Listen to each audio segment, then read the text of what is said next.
আমার বান্দা আমি আল্লাহ পৃথিবীময় যারা ছড়িয়ে দিয়েছি আমি আল্লাহ জমিনের মধ্যে।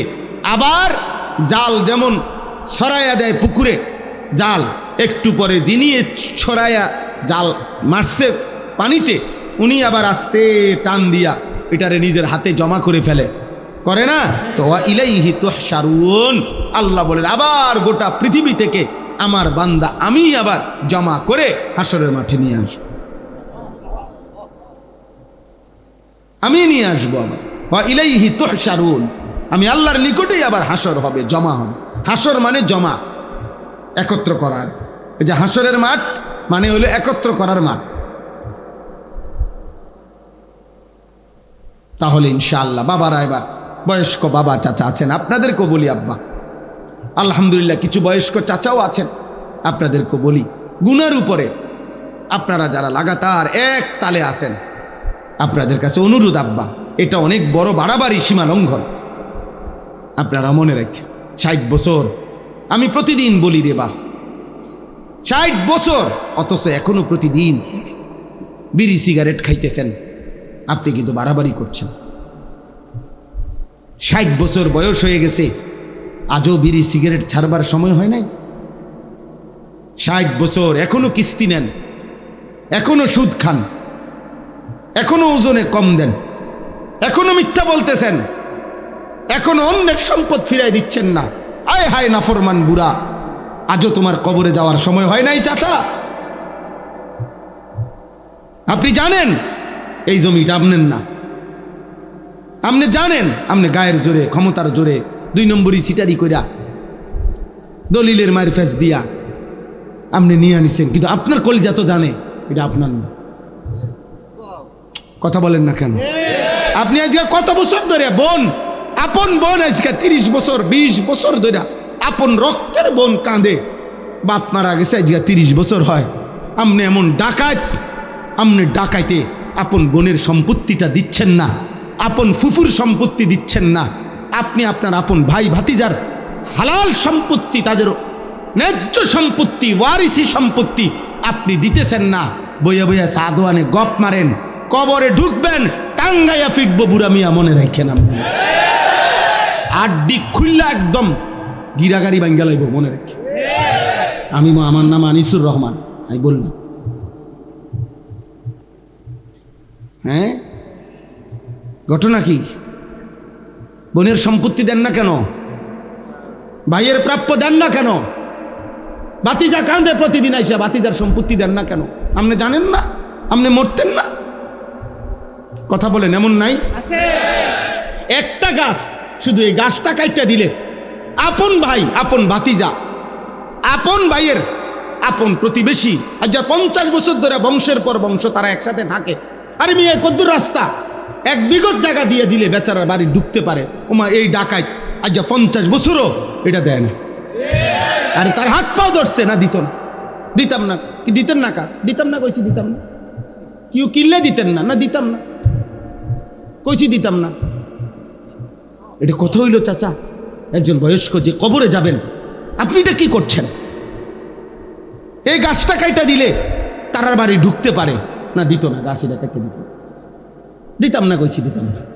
দরকার হলে 300 মাইল দূরে গিয়া, ও দূরে কোনানে গিয়া 10,000 টাকা দান কইরা স্লোগান লইয়া বাইতাই, হ্যাঁ মাশাআল্লাহ, ওখানে গিয়ে কইছে তারা 5,000 দিছে, আর কইছে জনাব অমুক মার হাবা 5,000, সবাই বলেন মার হাবা, হাবারে মার,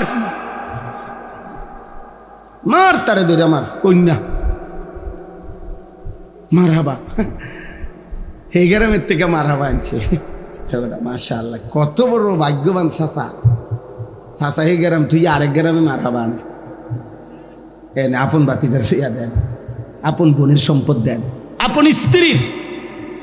আপন স্ত্রীর মোহর আনার টাকাটা মাত্র 60,000 70,000, আর এই 30 বছর আগের বেডিতের মোহরেতে রুমে আসিল।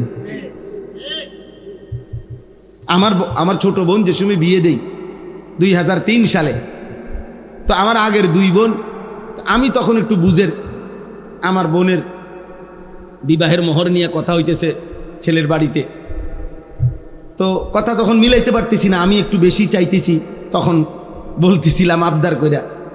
তো ছেলের পক্ষের বা কোনো একজন লোক মনে বলে উঠছে যে ঠিক আছে, ফেসালির দরকার নাই। হুজুরের আগের 2 মেয়ে, আমার আব্বাও বড় আলেম ছিল, আগের 2 মেয়ের যেই মোহর দিছে আমরাও এটাই দিব।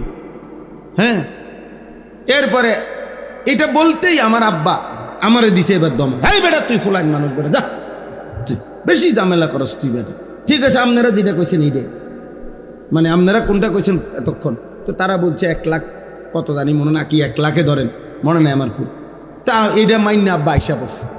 তা আমি আইসা বাসার মধ্যে মনটা খারাপ, যে আমারও ধমকও দিল আর আমার বোনের সমানও তো হইতে দিল না।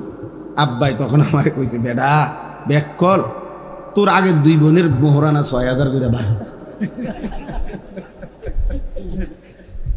এটি আগের দিনের মোহর।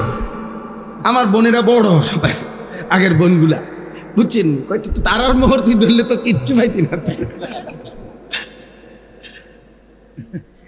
এমন এমন স্ত্রীর মোহর সামান্য কয়টা টাকা, এবডি এই মোহরানার টাকাটা দেয় না, এমন পুরুষ আছে না? কেন দিলেন না চাচা? কেন দিবেন না? কেন দিবেন না কেন? তাই বেডিরে তো সবই দিছি। কিতা সব দিছেন? ভাতের থালা, ভাত কতটি দিছেন আর কিতা? আল্লাহ আমাদেরকে বুঝ দান করেন, ফিকির করেন বাবা। আল্লাহ যাকে হায়াত লম্বা দিছেন তাকে তো আল্লাহ তাআলা ইবাদতের সুযোগ দিছেন। সুযোগ দিছেন না বাপ? আল্লাহই তো সুযোগ দিছেন আপনাকে। আল্লাহ 60 বছর হায়াত দিলেন, 70 বছর দিলেন, মাশাআল্লাহ, কত লম্বা হায়াত দিছেন। প্রতিদিন কত জওয়ান মরে যায়, কত কোলের বাচ্চা কবরে যায়।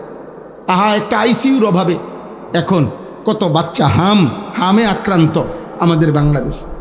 একটা আইসিইউর মানে একটা আইসিইউতে ঢুকাবে, আইসিইউর ব্যবস্থাপনা নাই, পায় না।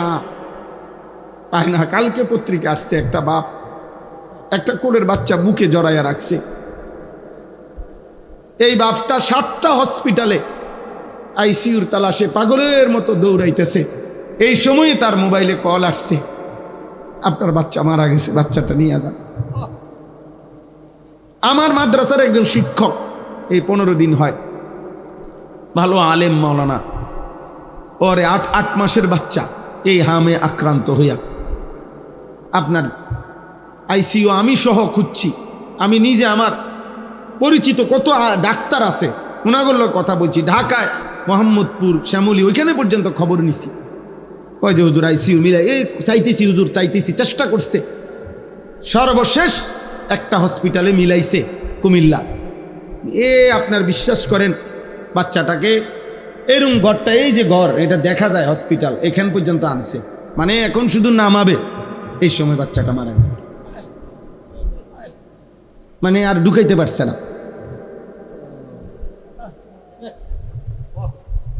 দেখা যায়, মানে হসপিটালটা দেখা যাইতেছে, মানে এরা রেডি করে রাখছে সব, ওরাও দাঁড়ায় রয়েছে, মানে নামাইবো অ্যাম্বুলেন্স থেকে। এই সময় বাচ্চাটা মারা গেছে। এই আর মনে হয় 1.5 মিনিটও লাগবে না, 2 মিনিটের।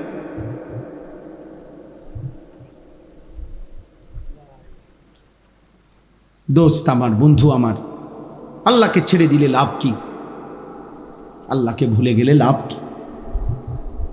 আল্লাহকে ভুলে পেলাম কি? নামাজ না পড়ে আমাদের জীবনের অর্জন কি? জিন্দিগির সব অর্জন তো আল্লাহর থেকে আসে, আর তিনি আমার জন্য নামাজ ফরজ করেছেন। বান্দা যখন একটা সেজদা দেয়, আল্লাহ তাআলা যেন, হাদিসে আছে, আকরাবু মা ইয়াকুনুল আবদু মির রাব্বিহি ওয়া হুয়া সাজিদ। আল্লাহ তাআলা বলেন, নবীজি বলেন, বান্দা যখন সেজদা দেয় সে তখন আল্লাহর সবচেয়ে ঘনিষ্ঠ আপন হয়ে যায়। সুবহানাল্লাহ একবার পড়লো সওয়াব, 1 লক্ষ বার পড়লো সওয়াব। তো কাজেই আল্লাহর কথা একবার বলতে পারে, 1 মিনিট বলতে পারলাম, এটা তো নেকি। 1 ঘন্টা বললাম, তা তো নেকি। এখানে লসের কিছু নেই, এটা পুরাটাই লাভের প্রজেক্ট।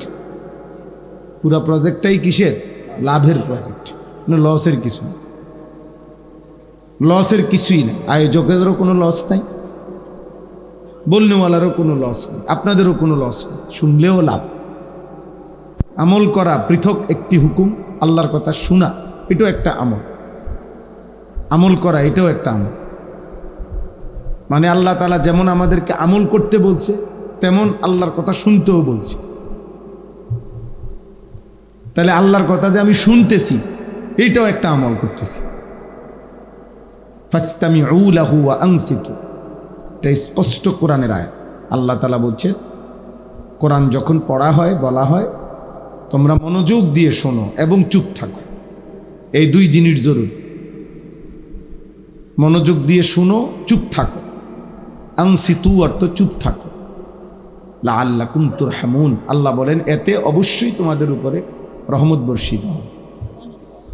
তাইলে সোজা হিসাব, কেউ যদি মনোযোগ দিয়ে শুনে এবং চুপ থাকে নিশ্চিত তার উপরে আল্লাহর রহমত হবে। ওই যে ভাই গেঞ্জিওয়ালা ভাই, বাইরে ভিডিও করলে ভালো হয়। কোনো অটো, সিএনজি, চশমাওয়ালা ভাই বাইরে কোথাও গিয়ে ছবি তোলেন, নিরিবিলি অন্ধকারের মধ্যে একা একা ছবি ওঠে, ভালো হবে ভাইয়া।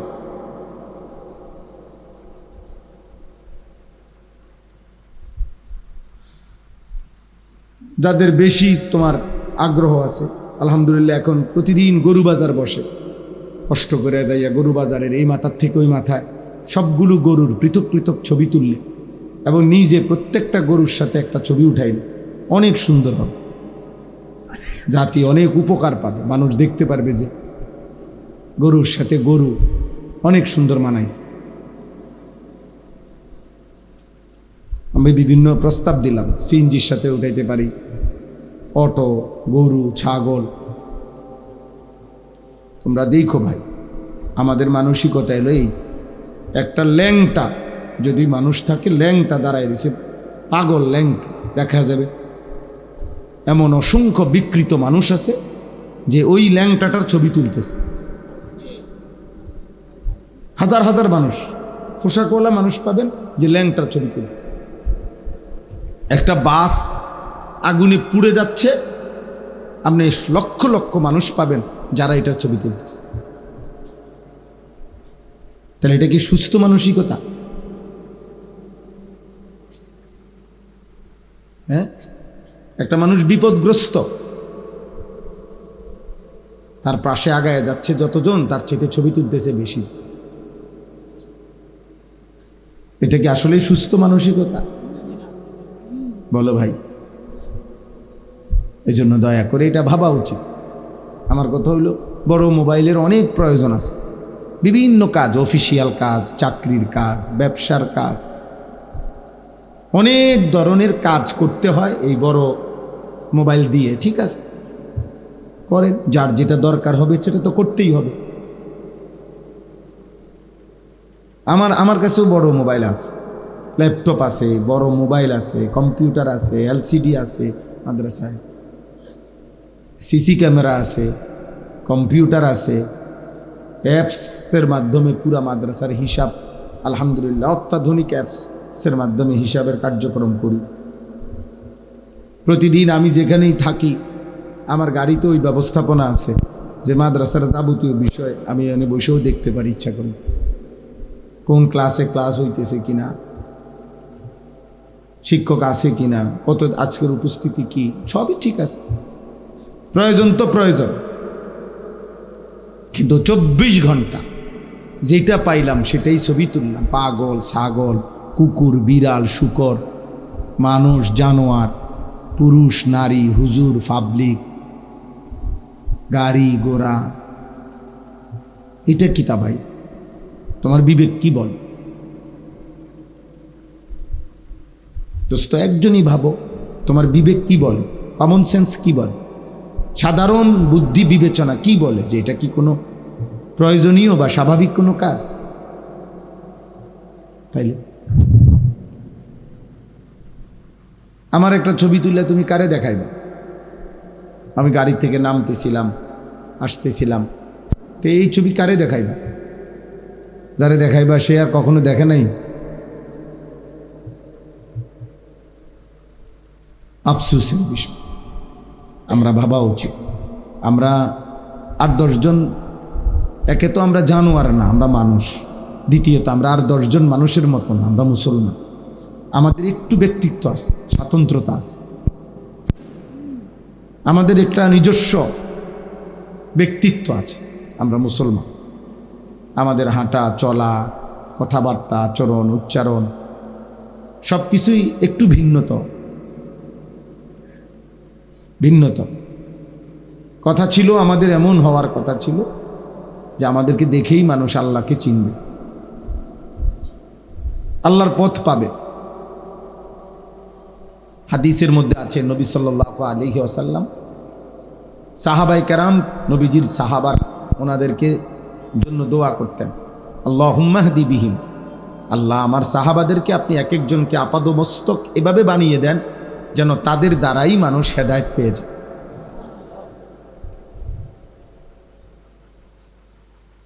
রাসূলুল্লাহ সাল্লাল্লাহু আলাইহি সাল্লাম হযরত মুআবিয়া রাদিয়াল্লাহু তাআলা আনহুর জন্য দোয়া করছেন, আল্লাহুম্মা জাআলহু হাদিয়ান মাহদিয়ান ওয়াহদি বিহি, আল্লাহ আমার এই সাহাবীকে হাদি, পথ প্রদর্শনকারী বানিয়ে দেন এবং সে নিজেও যেন পথের উপরে থাকে এমন বানিয়ে দেন, এবং তাকে দেখেই মানুষ যেন হেদায়েত পায় এমন বানিয়ে দেন। এরকম বহু সাহাবীর কাছে জন্য নবী দোয়া করছেন। আমরা কিতাবে আজ পড়ছি আর রাসূলুল মুআল্লিম ওয়া আসালিবুহু ফিত তালিম, আরবি ভাষার একটা বিখ্যাত কিতাব, শেখ আব্দুল ফাত্তাহ আবু হুদ্দা রাহিমাহুল্লাহ উনি লিখছেন। ওই কিতাবে আছে আমাদের প্রিয় নবী সাল্লাল্লাহু আলাইহি সাল্লামের 23 বছরের জীবনে যদি একটি মুজিজাও না থাকতো, অলৌকিক কিছু নাও থাকতো, শুধু নবীজির সাহাবাদেরকে পৃথিবীবাসী যদি পরীক্ষা করে, যেই কোনো সাহাবীকে দেখেই প্রমাণিত হবে রাসূলুল্লাহ সাল্লাল্লাহু আলাইহি সাল্লামই হচ্ছেন সর্বশ্রেষ্ঠ নবী। কারণ যার হাতে এমন সুন্দর মানুষ তৈরি হয়েছে, এমন উত্তম মানুষ যার পবিত্র ছোঁয়ায় তৈরি হয়েছে, এটাই তার নবুয়তের শ্রেষ্ঠ প্রমাণ,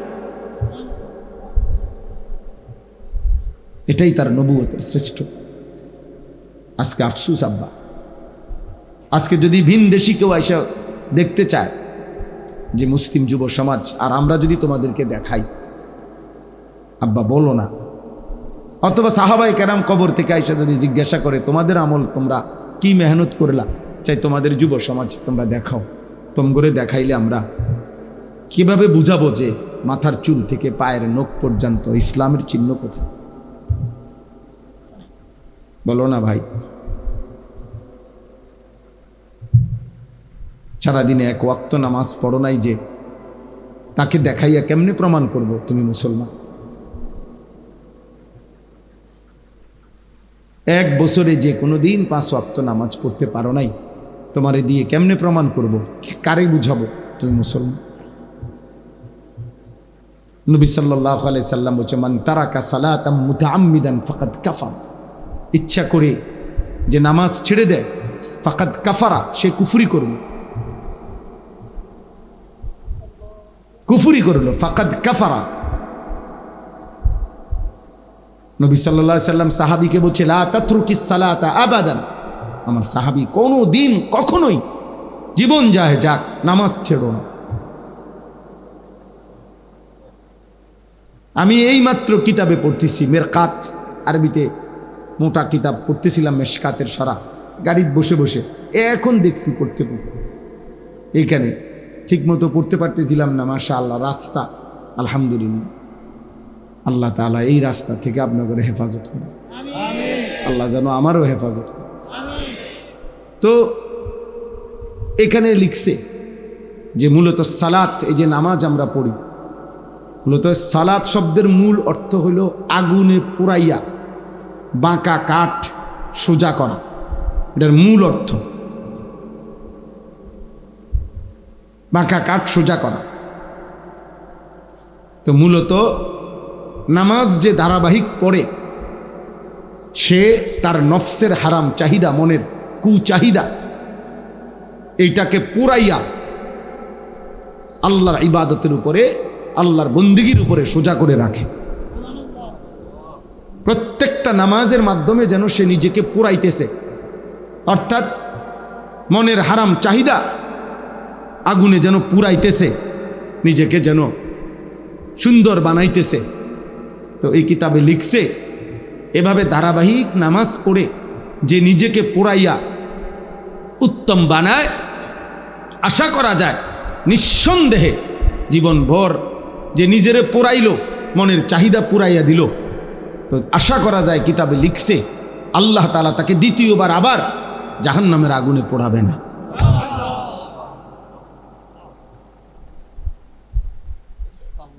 কি সুন্দর কথা, চিন্তা করে। আজ যে প্রতি ওয়াক্ত নামাজের মাধ্যমে যেন নিজেকে পুরাইলো, গুনার চাহিদা নিজের থেকে পুরে পুরে শস করে দিল, আল্লাহ তাআলা তাকে দ্বিতীয়বার জাহান্নামের আগুনে পোড়াবেন নামাজের বরকতে। এই জন্য দোস্ত, বক্তা যদি চাইতে আসছো তো বক্তা আলহামদুলিল্লাহ তো দেখলাম। তোমরা যারা বেনামাজি এখন তোমরা তাহলে তো চলে যাইতে পারো, অথবা ছবি তুলতে আসছিলাম মোবাইল নিয়ে, তো এখন তার অনুমতি নাই, তো তাহলে আর বসে থেকে তো তেমন কোনো লাভ নাই, তাও চলে গেলে পারো, আমি অনুমতি দিলাম। বাকি যাওয়ার আগে শুনে নাও দোস্ত, মুসলিম পরিচয় দিয়ে তোমার ইসলামকে এভাবে অপমান করো না।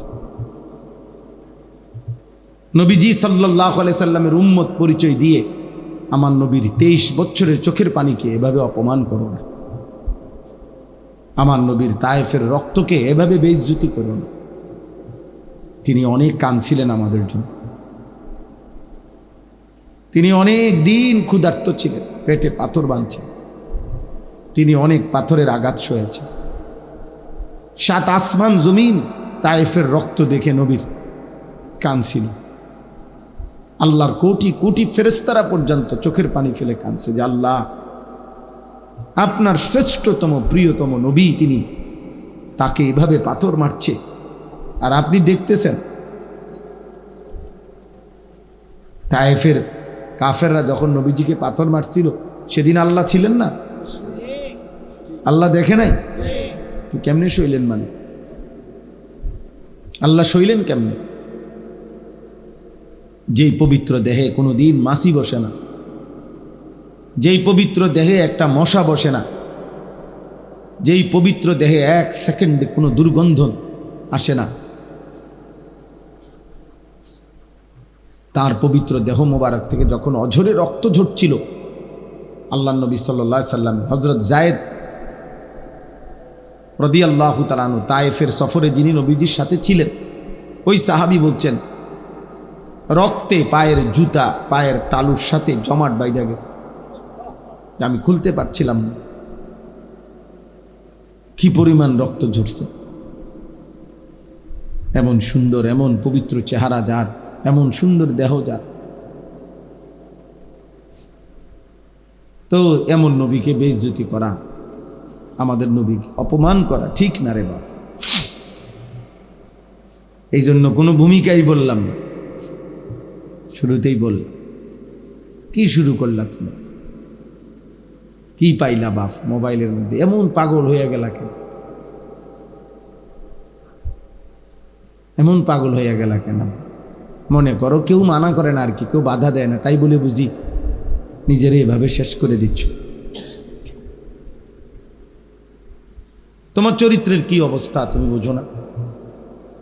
এত নারী দেখলে, এত ছবি দেখলে, এত অশ্লীল দৃশ্য দেখলে, এত উলঙ্গ ছবি দেখলে বাপ, মানুষ কি হয়? মানুষের চরিত্রটা কি হয়? শরীরের সক্ষমতাটা কি হয়? তুমি বুঝো না আব্বা? মনে করো কেউ বাধা দিতে পারলো না আর কি, বাপে পারলো না, মায় পারলো না, তোমার সাথে এই সমাজের কেউ বাধা দিতে পারলো না, কিন্তু নিজেকে তুমি কি করছো? নিজের জীবন এভাবে শেষ করে দিচ্ছ কেন? কোরআনুল কারীমের মধ্যে আল্লাহ তাআলা বলেন, ওয়ালা তুলকু বিআইদিকুম ইলা তাহলুকা, হে আমার বান্দাগণ, নিজেকে তোমরা নিজে ধ্বংসের দিকে ঠেলে দিও না। কোরআনের আয়াত, আল্লাহ বলছেন, নবীজি বলছেন, ওয়া ইন্না লিজাসাদিকা আলাইকা হাক্কান, তোমার শরীরের তোমার নিকটে হক আছে, তোমার শরীর তুমি বরবাদ করে দিও। সাহাবী অতিরিক্ত রোজা রাখতে চাইছে, রোজা নেক আমল আল্লাহ নবী নিষেধ করছে না, লাগাতার রোজা রাখো না, তোমার দেহ কষ্ট পাবে, তোমার শরীরেরও হক আছে। হযরত আব্দুল্লাহ ইবনে আমর ইবনুল আস রাদিয়াল্লাহু তাআলা আনহুকে নিষেধ করছে নবীজি, বারবার নিষেধ করছে। তিনি এরপরেও নবীজির থেকে অনুমতি নিয়ে বেশি রোজা রাখতেন। শেষ বয়সে এত কষ্ট পাইছেন তিনি, শারীরিকভাবে দুর্বল। কিতাবে আছে উনি আফসুস করতেন, হায় নবী আমাকে সেদিন বলছিলেন, আমি নিজে জোর কইরা আমার নিজের উপরে চাপাইয়া নিছি, এখন আমি কষ্ট পাইতেছি। তাইলে আব্বা মনে রাখো বাপ, যৌবন কমে আসবে, শারীরিক সক্ষমতা কমে আসবে, কিন্তু এই লাগাতার গুনাহ, এই অস্থির ছবি দেখা, নারী দেখা, প্রত্যেকবার তুমি বুঝো বা না বুঝো বীর্যপাত হয়। মানুষের শরীরের সবচেয়ে শক্তিশালী বস্তু তার শরীরের বীর্য। অতএব সেটা তোমার অজান্তেও ক্ষয় হয়। আখিরাত তো নষ্ট হবেই হবে, কবরে কষ্ট তো পাবাই, আখিরাতের জাহান্নামের কষ্ট তো আব্বা পাইবাই। কিন্তু খোদার কসম, এই কোরআন হাতে নিয়ে বললাম, দুনিয়ার জীবনটাও কষ্ট পাইবে। পরিণত বয়সে, উপযুক্ত বয়সে শারীরিক সক্ষমতার অভাবে তোমার জীবনটাই দুনিয়াতেই জাহান্নামের টুকরা হয়ে যায়। আমি অনেক মুরব্বী সামনে, এরপরও খোলামেলা, আমার যেহেতু আমার জীবনের একটা মিশন যুবক ছেলেদেরকে সতর্ক করা, সচেতন করা, এই জন্য খোলামেলা বলি আর কি। প্রিয় ভাই আমার, একদম সহজ কথা, যদি কোনো বিবেকবান ছেলে বুঝো, তাহলে একদিন তোমরা আমার পরীক্ষামূলক আমার একটা কথা মানো, তোমরা খবর নাও সারা বাংলাদেশে যে কি পরিমাণ পরকিয়া ইদানিংকালে আইসা, প্রতিদিন বিবাহিত নারী কি পরিমাণ অন্য পুরুষের কাছে দৌড়াইতেছে, বিবাহিত পুরুষ কি পরিমাণ অন্য মহিলার কাছে দৌড়াইতেছে। কারণটা কি? হঠাৎ এটা এরকম বাইরে গেল, শারীরিক সক্ষমতা নাই, যার কারণে নারী অন্য পুরুষ তালাশ করছে, পুরুষ অন্য নারী তালাশ করছে। বুঝেন নাই কথা? এটা কারণটা কি? তাহলে উল্লেখযোগ্য হারে প্রতিদিন খুন করে ফেলে, ডাইরেক্ট পরকীয়ার স্বামী মহিলারে খুন করে ফেলে, মহিলা পুরুষরে খুন করে ফেলে। ওমা, এটা কি? এরকম জঘন্যতা গত 30 বছর আগে আমাদের পৃথিবীতে, আমাদের এই বাংলাদেশে তো কেউ কল্পনাও করেন, কল্পনাও। 10 গ্রামে 20-50 বছরে কোনো সময় হয়তো একজন চরিত্রহীন মহিলা 10 গ্রামে ধরা খাইছে, একজন খারাপ পুরুষ, খারাপ মহিলা। গ্রামবাসী মিনিটের ভিতরে একত্র হইয়া তারে গ্রাম ছাড়া করছে, এলাকা ছাড়া করে দিছে, চুল কাইটা মাথা ন্যাড়া কইরা সবার সামনে মেলের মধ্যে বিচার করাইয়া নাকে খত দিয়া এরপরে তারে গ্রাম ছাড়া করছে যে তুই অসৎ, তুই আরেক বেডির ঘরে উকি দিছত কেন? এরকম ছিল না? চাচা, কই গেল সেই সমাজ? তাহলে প্রতিদিন পত্রিকার শুধু যে খবরগুলো আসে, পত্রিকায়, নিউজে, মিডিয়াতে, চ্যানেলে, সংবাদ যে বিভিন্ন চ্যানেলে পড়ে, ওখানে খবর নাও ভাই। বিষয়টা কি? বিষয়টা হলো এই গুনাহ, এই মোবাইলের নারী দেখা, ছবি দেখা, অশ্লীল দৃশ্য দেখা, যার ফলে সে নিজেও জানে না। আমার কাছে কিতাব আছে, আর কেমনে বললে বুঝবা? আমাদের কাছে স্পষ্ট কিতাবে লিখছে, প্রত্যেক মানুষ, এই কথাটা মনোযোগ দিয়ে শুন, মানুষের বৈধ হালাল চাহিদা যখন পূরণ করে স্বামী স্ত্রী, তো সেটা সে নিয়ন্ত্রণ থাকে, কারণ সে জানে সে আমার বৈধ স্ত্রী, সে আমার জিন্দিগির সঙ্গী। কিন্তু হারাম যখনই যে যেখানে নিজের হাত দ্বারা হারাম চাহিদা পূরণ করুক, অশ্লীল দৃশ্য দেখে পূরণ করুক, আর হারাম নারীর সাথে হারাম প্রেম, হারাম সম্পর্কের মাধ্যমে পূরণ করুক, ওই নাফরমান, ওই মানুষরূপী জানোয়ার, ওই চরিত্রহীনের নিয়ন্ত্রণ থাকে না। সে এই পরিমাণ তখন হারাম, জিনা আর ব্যভিচার আর অশ্লীলতা করে নিজের হাতে নিজের শরীর, নিজের জীবন নষ্ট করে দেয়। কারণ অর্থ গুনার, অসভ্যতার চাহিদার কারণে শয়তান তখন তার উপরে পুরা সাওয়ার হয়, পুরাপুরি সাওয়ার হয়। তখন তো তার আর নিয়ন্ত্রণ থাকে না, তার ভিতরে তো স্থিরতা থাকে না, পাগল হয়ে যায় সে, তখন কুত্তার মতো হয়ে যায়। এই জন্য তোমরা অল্প বয়সী ছেলে, তোমরা দাঁড়াও এখানে সোজা, তোমাগো বাপ চাচা মুরব্বীরা এখন দেখুক, তোমরা 100 ছেলে দাঁড়াও, তোমাদের এত কম বয়সী ছেলে 18-20 বছর মাত্র, চেহারা আরেকটু নাদুস নুদুস থাকার কথা, আরটু সুন্দর থাকার কথা, কিন্তু তোমগো এত কম বয়সী ছেলের সাফা এত ভিতরে কেন, চোখ এত ভিতরে কেন? খোদার কসমের অন্যতম কারণ এই মোবাইল, এই নারী দেখা, এই ছবি দেখা, এই অস্থির দৃশ্য দেখা। তুমি ভুল করছো আব্বা, একদিন তোমায় থামে যাইতে হবে, পৃথিবী থামবে না, সূর্য উঠবে, চাঁদও উঠবে, নেককার ঠিকই থাকবে, কিন্তু তুমি আটকায় যাইবা, একদিন তোমার হাতে তুমি আটকায় যাইবা, তোমার কপাল তুমি চাপড়াইবা। ইয়া লাইতানি ইয়া ওয়াইলাতা, কোরআনে আছে, নাফরমান নিজের কপাল নিজে চাপড়াবে। ইয়াদুজ জালিমু আলা ইয়াদাইহি, আল্লাহ বলছে নাফরমান নিজের আঙ্গুল নিজের দাঁত দিয়া কামড়াইয়া এভাবে ছিঁড়ে ফেলবে, আফসুস করতে করতে আফসুস করবে, আফসুস করবে, আর বলবে ইয়া লাইতানি লাম আত্তাখিজ ফুলানান খলিলা। আহা, হায় হায় হায়, আমি যদি অসৎ তাকে, ওই নষ্ট চরিত্রের লোকটাকে, ছেলেটাকে, মেয়েটাকে যদি বন্ধু না বানাইতাম, তাহলে তো আজ আমি বরবাদ হইতাম না।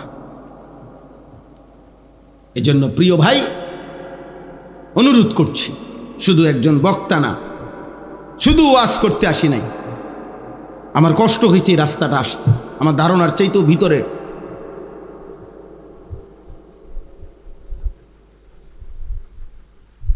এই জন্য আমরা অনুরোধ করলাম, তোমরা যে কয়জন ছেলে মাশাআল্লাহ আসছো বাবা, সবাই একসাথে বদলাবে না, সবাই একসাথে বদলাবে না, কেউ একজন বদলাও, তুমি তোমার জন্য বদলাও, তোমার ভালোর জন্য।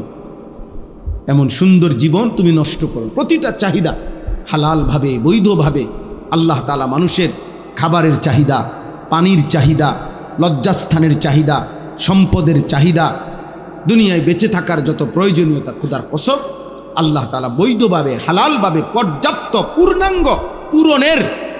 পূর্ণাঙ্গ ব্যবস্থাপনা আল্লাহ রেখেছেন।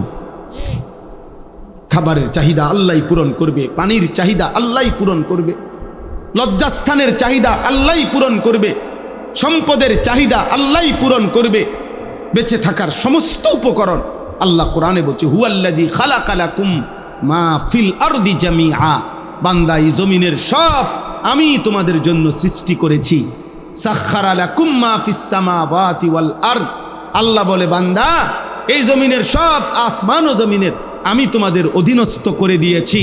ওয়াজাল্লালনা লাহুম ফামিনহা রাকুবুহুম ওয়া মিনহা ইয়াকুলুন, আল্লাহ বলেন চতুষ্পদ প্রাণী আমি তোমাদের অধীনস্থ করে দিয়েছি, যার ফলে কোনোটা তোমরা চড়তে পারো বাহন হিসাবে, গাধা, ঘোড়া, খচ্চর, উট, আবার কোনোটা তোমরা জবাই করে খাইতে পারো, তোমাদের জন্য গরু, ভেড়া, বকরি, দুম্বা, উট, ছাগল, মহিষ, এগুলো তোমরা খাইতে পারো। যেটা তোমরা খাচ্ছ জবাই করে, এটা আমি তোমাদের জন্য দিয়েছি। যেটার উপরে বাহন হিসাবে চড়তেছ, এটা আমি তোমাদেরকে দিয়েছি, আমি দিয়েছি বান্দা। হুয়াল্লাযী জাআলা লাকুমুল আরদা যালুলান ফামশু ফি মানাকিবিহা ওয়া কুলু মির রিজকি ওয়া ইলাইহিন নুশুর, আল্লাহ বলে বান্দা বিশ্বাস করো, এই জমিন পুরাটা, পৃথিবীর পুরাটা মাটি আমি আল্লাহই তোমাদের অধীন করে দিয়েছি, তোমাদের ব্যবহারের উপযোগী করেছি। এমন বানাই, পানির মতো বানাই নাই, তাইলে মাটি হবে কিভাবে? আবার একদম এতম ফোমের মতো নরম বানাই নাই, তাইলে স্থির হইয়া দাঁড়াইবা কেমনে? আবার পাথরের মতো শক্ত বানাই নাই, তাইলে তোমাদের খাদ্য, খাবার, ফুল, ফল, ফসল উৎপন্ন হবে কিভাবে? এবং তোমাদের পিলার ঘরের খুঁটি তোমরা কিভাবে গাঁড়বে? আল্লাহ বলেন যেমন মাটি হইলে তোমরা দাঁড়াইতে পারো, যেরকম হইলে শুইতে পারো, যেই রকম হইলে হাঁটতে পারো, যেরকম হইলে ফসল ফলাইতে পারো, যেই রকম হইলে তোমাদের বসত ঘর তোমরা স্থাপন করতে পারো, এমন সমস্ত প্রয়োজনের উপযোগী করেই আমি আল্লাহ এই মাটি বানাইছি। বাহ, সুবহানাল্লাহ। এমন মালিকরে সেজদা না দিলে নাফরমান, তুই মানুষ হইলি কেমনে নাফরমান? এই জানোয়ার বেটা, বেনামাজি তুমি জানোয়ার না তো জানোয়ারটা কেন বেটা? সেজদাবিহীন নাফরমান, ওই জীবন তো জানোয়ারের জীবন, ওই জীবন তো কুত্তার জীবন, হাইওয়ানের জীবন বেটা। একবার ভাবো, আল্লাহ তাআলা বলেন আমি বানাইছি মাটিটা, আমি বানাইছি। ওয়াস-সামাআ বানাইনাহা, আসমান আমি বানাইছি। ওয়াল আরদা ফারাশনাহা, জমিন আমি বিছায়া দিছি। ওয়াজআলনা বাইনাকুম ওয়াজআলনা ফাওকাকুম সাবআন শিদাদা, আসমান আমি বানাইছি মাথার উপর। ওয়াজআলনা নাওমাকুম, ঘুম আমি বানাইছি। ওয়াজআলনা নাহারা, দিন আমি বানাইছি আলোকিত। ওয়াজআলনা লাইলা, রাত্রি আমি বানাইছি অন্ধকার, অন্ধকার আমি বানাই। আলো আমি বানাই, রোদ আমি দেই, বৃষ্টি আমি নামাই, ফল আমি উঠাই, ফসল আমি উঠাই, গাছ আমি বানিয়েছি, পাহাড় আমি স্থাপন করেছি, জমিন আমি বিছায় দিছি, সূর্য আমি স্থাপন করেছি, চাঁদ আমি স্থাপন করেছি। এত কিছুর বিনিময়ে বান্দা আমি একটা সেজদাও পাবো না? ছি তোর কপালে, থুতু তোর কপালে, থু থু থুতু তোর কপালে। বেনামাজি তোদের কপালে থুতু থুতু থুতু, ছি তোদের কপাল, ছি তোদের কপালে থুতু দিলাম, তোদের ওই চুলে থুতু দিলাম। যদি লজ্জা থাকে, যদি মানুষের বাচ্চা হও, যদি মুসলমানের বাচ্চা হও, যদি মায়ের পবিত্র দুধ খেয়ে থাকো, যদি আল্লাহর নাম শুনে থাকো, যদি 23 বছরের নবীর কান্না চোখের পানির কথা শুনে থাকো, যদি আল্লাহর কোরআন কোনোদিন দেখে থাকো, যদি মসজিদ দেখে থাকো, যদি আজান শুনে থাকো, তো আজকে নিয়ত করো ইনশাআল্লাহ নামাজ পড়বো ইনশাআল্লাহ। বলো আব্বা, নিয়ত করো আব্বা, ছেলেরা নিয়ত করো, বাপ বলো, বলো না ইনশাআল্লাহ, দিল থেকে বলো আব্বা, দিল থেকে বলো, দিল, হাত তুলতে হবে না, আমি হাত তোলার পক্ষে না, তোমার দিলে তুমি বলো, না বললেও সমস্যা নাই, তোমার লাগে আমি আটকাইতাম না, আমার জন্য তুমি আটকাইতা না। এই পৃথিবীতে ছাগলও আটকায় না, মানুষও আটকায় না, অসুবিধা কি? ছাগলও নির্দিষ্ট সময় পরে মরে যায়, তুমিও নির্দিষ্ট সময় পরে মরে যাইবা। বাকি ছাগল মরলে ছাগলের কোনো টেনশন নাই, কিন্তু তুমি মরলে তোমার টেনশন আছে। কুত্তা মরলে কুত্তার কোনো টেনশন নাই, মরলে শুকরের কোনো টেনশন নাই, কিন্তু আমি মরলে আমার পেরেশানি আছে। কি হবে আমার কবরে, কি হবে আমার হাসর, আমি মরলে আমার ঝামেলা আছে। আমরা কিতাবে পড়ছি, মিশকাতে আছে, পূর্ব জামানার এক ব্যক্তি খুব বড় নাফরমান ছিল। তো মৃত্যুর পূর্বে ছেলেদেরকে বলছে, বাবা আমার মৃত্যুর পরে তোমরা আমার লাশটাকে পুরাইবা, পুরাইয়া লাশের যে ছাই, পুরানো ছাই, এটার 2টা ভাগ করবা, করে এক ভাগ উত্তাল সাগরের ঢেউয়ের মধ্যে ছেড়ে দিবা, আরেক ভাগ ঝড়ো বাতাসের সাথে উড়াইয়া দিবা আমার ছাই। বলছে কেন বাবা? বলছে আব্বা আমি এই পরিমাণ নাফরমানি করছি, আজ আমার মৃত্যুর পূর্বে মনে হইতেছে আমার মরলে আমি, আর আল্লাহ যদি আমারে ধরতে পারে, আমার মেরে লেব, আমারে শেষ করে লেব, আমারে আজাব দিয়া শেষ করে ফেলবে আল্লাহ, আল্লাহ যেন আমারে ধরতে না পারে, এই জন্য আমার লাশ পুরাইয়া দিবা, আমার ছাই বাতাসে উড়াই দিবা, আমার ছাই সাগরে ভাসাইয়া দিবা। হাদিসে আছে লোকটার ইন্তেকালের পরে ছেলেরা এটা করছে, আল্লাহ তাআলা সমস্ত ছাই আবার একত্রিত করে ওই লোকটাকে জীবিত করে আল্লাহ জিজ্ঞেস করছে, আমার বান্দা এমনটা তুমি কেন করলা? বান্দা চোখের পানি ফেলে বলছে, আল্লাহ শেষ মুহূর্তে হলো আমি আপনারে ভয় পাইছিলাম, আপনাকে মৃত্যুর পূর্বে ভয় পেয়েছিলাম মাওলা, ভুল বুঝতে পারছিলাম, কোনো উপায় না দেখা আপনার আযাব থেকে বাঁচার জন্য এটা করছিলাম। আল্লাহ বলছে, যা বান্দা, মৃত্যুর পূর্বে হলেও তো আমারে ভয় তো করছিলাম, ভয় তো করছিলা, যা আমি তোরে মাফ করে দিলাম। হাদিসে আছে আল্লাহ তাকে মাফ করে দিছে, কিন্তু বুঝতে তো হবে মৃত্যুর পরে, তৌফিক তো হইতে হবে মৃত্যুর পূর্বে। যদি তুমি ফিরতে না পারো, বলেন না। ওই লোকটা তো বুঝতে পারছে, কিন্তু ফেরাউন তো বুঝতে পারে না। কথা বলেন না ভাইয়া, বুঝো নাই? তুমি আমি এ কথার উপরে যে না আমি মৃত্যুর পূর্বে তওবা করে নেব, কিন্তু তুমি যে তওবা করবা এটা বুঝ আসবে, এটা না আসলে বুঝেন নাই কথা। না আমার যদি এই কথাটা জেহেনে না আসে, বুঝেই না আসে, আল্লাহ যদি আমার সেই তৌফিক না দেয়, হ্যাঁ আল্লাহ তো আবু জেহেলকে সেই তৌফিক দেয় নাই, কত মৃত্যু পর্যন্ত গাদ্দারি করছে। হাদিসের মধ্যে আছে, বুখারীর রওয়ায়াত, আবু জেহেল বদরের যুদ্ধের দিন তাকে হত্যা করছে ছোট ছোট দুই ভাই। আমরা শুনছি না এটা, কত ঘটনা এটা শুনছি। ওইখানে আছে হাদিসের মধ্যে হযরত আব্দুল্লাহ ইবনে মাসউদ রাদিয়াল্লাহু তাআলা আনহু তার কল্লা কাটছে আবু জেহেলের। এই কল্লা কাটবার মুহূর্তে শেষ অবিহি রামাক, বুখারীর ইবারত হইল আবু জেহেলের নিঃশ্বাস শেষ অবস্থা, নিঃশ্বাস আর জায়গা জায়গা। এই সময় আব্দুল্লাহ ইবনে মাসউদ রাদিয়াল্লাহু তাআলা আনহু তার এরকম, এটারে কি কয়, মানে কণ্ঠনালীর এখানে পাও দিয়া, মানে পাও দিয়া মানে ফাড়া দিয়া তারে বলছে, লাকাদ আখজাকাল্লাহ ইয়া আদুওয়াল্লাহ, হে আল্লাহর দুশ্মন, আল্লাহ তোরে বেইজ্জতি করলো তো, কম তো অহংকার করস নাই, আজ অপমান হলি তো। এই তখন আবু জেহেল এই বেঈমান, এই জন্য কিতাবের মধ্যে আছে আবু জেহেল ফেরাউনের চাইতে নিকৃষ্ট ছিল। জানেন, আবু জেহেল ফেরাউনের চাইতে জঘন্য ছিল। কেন? এই সময় সে দুইটা কথা বলছে।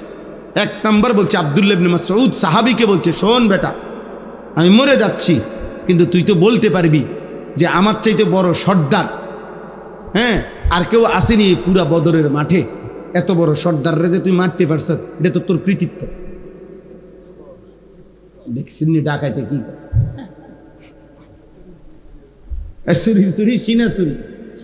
সেইটা বলছে। এক, দুই নাম্বার বলছে আব্দুল্লাহ শোন, আমার মৃত্যুর পরে আমার যে কল্লা কাইটা ফেলবি, তুই কল্লা বাড়াইয়া কাটবি, বুক সহ বুক বাড়াইয়া কাটবি, যাতে বাকি লাশটির লগে আমার কল্লা রাখলে দূরের থেকে মানুষ বুঝে এটা সর্দারের লাশ।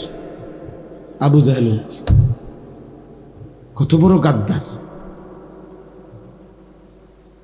কত বড় গাদ্দার।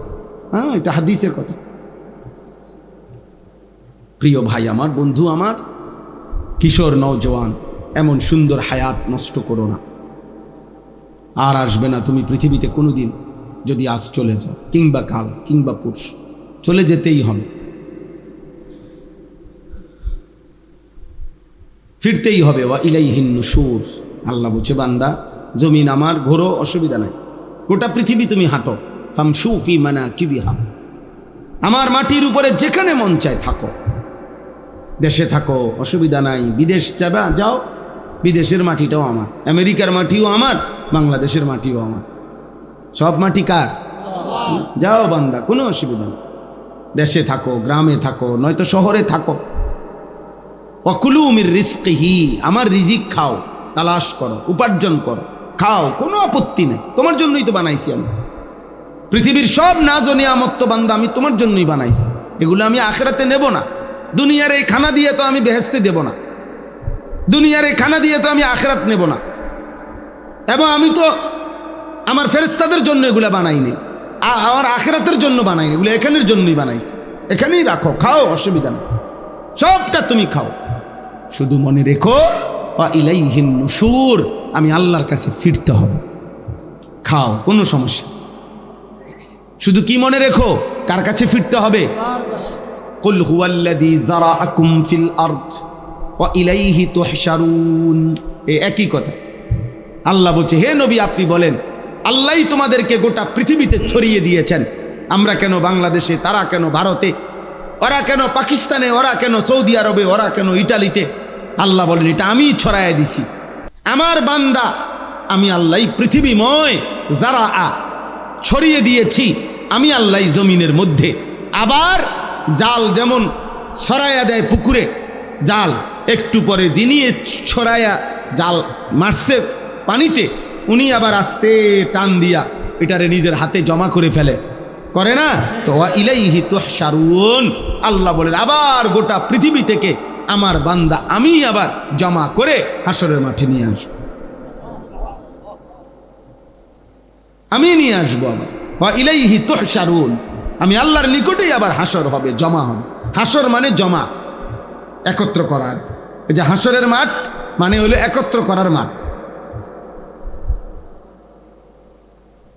তাহলে ইনশাআল্লাহ বাবারা, এবার বয়স্ক বাবা চাচা আছেন, আপনাদেরকেও বলি আব্বা, আলহামদুলিল্লাহ কিছু বয়স্ক চাচাও আছেন, আপনাদেরকেও বলি গুনার উপরে আপনারা যারা লাগাতার এক তালে আছেন, আপনাদের কাছে অনুরোধ আব্বা, এটা অনেক বড় বাড়াবাড়ি, সীমা লঙ্ঘন।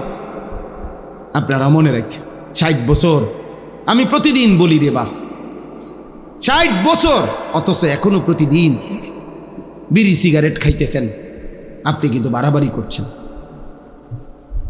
60 বছর বয়স হয়ে গেছে, আজও বিড়ি সিগারেট ছাড়বার সময় হয় নাই। 60 বছর এখনো কিস্তি নেন, এখনো সুদ খান, এখনো ওজনে কম দেন, এখনো মিথ্যা বলতেছেন, এখনো অন্যের সম্পদ ফিরাই দিচ্ছেন না। আয় হায় নাফরমান বুড়া, আজও তোমার কবরে যাওয়ার সময় হয় নাই চাচা। আপনি জানেন এই জমিটা আপনার না, আপনি জানেন আপনি গায়ের জোরে, ক্ষমতার জোরে 2 নম্বরই সিটারি কইরা দলিলের মায়ের ফেস দিয়া আপনি নিয়ে আনিছেন, কিন্তু আপনার কলিজা তো জানে এটা আপনার না। কথা বলেন না কেন? আপনি আজকে কত বছর ধরে বোন, আপন বোন আজকে 30 বছর 20 বছর ধরে আপন রক্তের বোন কাঁদে, বাপ মারা গেছে আজকে 30 বছর হয়, আপনি এমন ডাকাত, আপনি ডাকাইতে আপন বোনের সম্পত্তিটা দিচ্ছেন না, আপন ফুফুর সম্পত্তি দিচ্ছেন না, আপনি আপনার আপন ভাই ভাতিজার হালাল সম্পত্তি, তাদের ন্যায্য সম্পত্তি, ওয়ারিসি সম্পত্তি আপনি দিতেছেন না। বইয়া বইয়া সাদোয়ানে গপ মারেন, কবরে ঢুকবেন টাঙ্গাইয়া ফিটবো বুড়া মিয়া, মনে রাখেন। আপনি আড্ডি খুললা একদম গিরাগারি ভাঙ্গা লাইব, মনে রাখেন। আমার নাম আনিসুর রহমান, আমি বললাম হ্যাঁ, ঘটনা কি? বোনের সম্পত্তি দেন না কেন? ভাইয়ের প্রাপ্য দেন না কেন? বাতিজা কাঁদে প্রতিদিন আইসা, বাতিজার সম্পত্তি দেন না কেন? আপনি জানেন না আপনি মরতেন না? কথা বলেন, এমন নাই? একটা গাছ, শুধু এই গাছটা কাইটা দিলে আপন ভাই, আপন ভাতিজা, আপন ভাইয়ের আপন প্রতিবেশী, আর যা 50 বছর ধরে বংশের পর বংশ তারা একসাথে থাকে, আরে মেয়ে কদ্দুর রাস্তা, 1 বিঘত জায়গা দিয়ে দিলে বেচারা বাড়ি ঢুকতে পারে। ওমা এই ডাকাত আজ যা 50 বছরও এটা দেয় না। আরে তার হাত পাও ধরছে না, দিত না, দিতাম না কি? দিতেন না কা? দিতাম না কইছি, দিতাম না। কেউ কিনলে দিতেন না? না দিতাম না কইছি, দিতাম না। এটা কথা হইল চাচা? একজন বয়স্ক যে কবরে যাবেন, আপনি এটা কি করছেন? এই গাছটা কাইটা দিলে তারার বাড়ি ঢুকতে পারে না, দিত না, গাছ এটা কেটে দিত, দিতাম না কইছি, দিতাম না। দরকার হলে 300 মাইল দূরে গিয়া, ও দূরে কোনানে গিয়া 10,000 টাকা দান কইরা স্লোগান লইয়া বাইতাই, হ্যাঁ মাশাআল্লাহ, ওখানে গিয়ে কইছে তারা টিয়া 5,000 দিছে, আর কইছে জনাব অমুক মারহাবা 5,000, সবাই বলেন মারহাবা। হাবারে মার, মার তারে ধরে আমার কন্যা মারহাবা। এই গ্রামের থেকে মারহাবা আনছে, মাশাআল্লাহ, কত বড় ভাগ্যবান চাচা। চাচা এই গ্রাম তুই আরেক গ্রামে মারহাবা আনে, এনে আপন বাতিজার ইয়া দেন, আপন বোনের সম্পদ দেন, আপন স্ত্রীর মোহর আনার টাকাটা মাত্র 60,000 70,000। আর এই 30 বছর আগের বেডিতের মোহরে তেরুমি আছিল।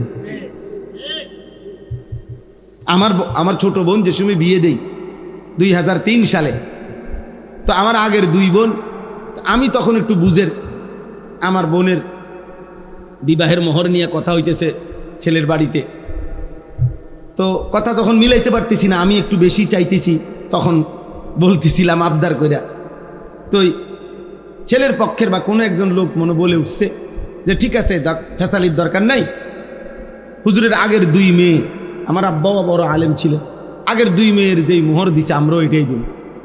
হ্যাঁ, এরপরে এটা বলতেই আমার আব্বা আমারে দিছে এবার দম, এই বেটা তুই ফুলাইন মানুষ বেটা, যা তুই বেশি ঝামেলা করস তুই বেটা। ঠিক আছে, আপনারা যেটা কইছেন এইটাই, মানে আপনারা কোনটা কইছেন এতক্ষণ, তো তারা বলছে 1 লাখ কত জানি মনে না কি 1 লাখে ধরেন, মনে নেই আমার খুব। তা এইটা মাইন না আব্বা আইসা পড়ছে। তা আমি আইসা বাসার মধ্যে মনটা খারাপ, যে আমারও ধমকও দিল আর আমার বোনের সমানও তো হইতে দিল না। আব্বাই তখন আমারে কইছে, বেডা ব্যাক কল, তোর আগের 2 বোনের মোহরানা 6000 করে ভাই, এটি আগের দিনের মোহর। আমার বোনেরা বড় সবাই, আগের বোনগুলা, বুঝছেন, তারার মোহর তুই ধরলে তো কিচ্ছু পাইতি না। এমন এমন স্ত্রীর মোহর সামান্য কয়টা টাকা, এবডি এই মোহরানার টাকাটা দেয় না, এমন পুরুষ আছে না? কেন দিলেন না চাচা? কেন দিবেন না? কেন দিবেন না? কেন? তাই বেডিরে তো সবই দিছি। কিতা সব দিছেন? ভাত, ভাতের তালা, ভাত কতটি দিছেন আর কিতা? আল্লাহ আমাদেরকে বুঝ দান করেন, ফিকির করেন বাবা। আল্লাহ যাকে হায়াত লম্বা দিছেন তাকে তো আল্লাহ তাআলা ইবাদতের সুযোগ দিছেন। সুযোগ দিছেন না বাপ?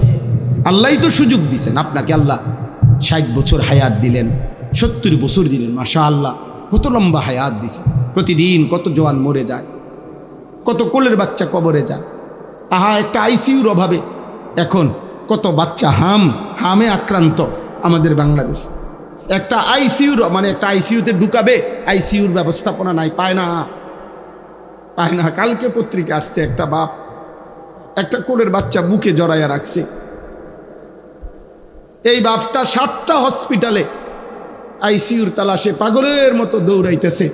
এই সময় তার মোবাইলে কল আসছে, আপনার বাচ্চা মারা গেছে, বাচ্চাটা নিয়ে যান।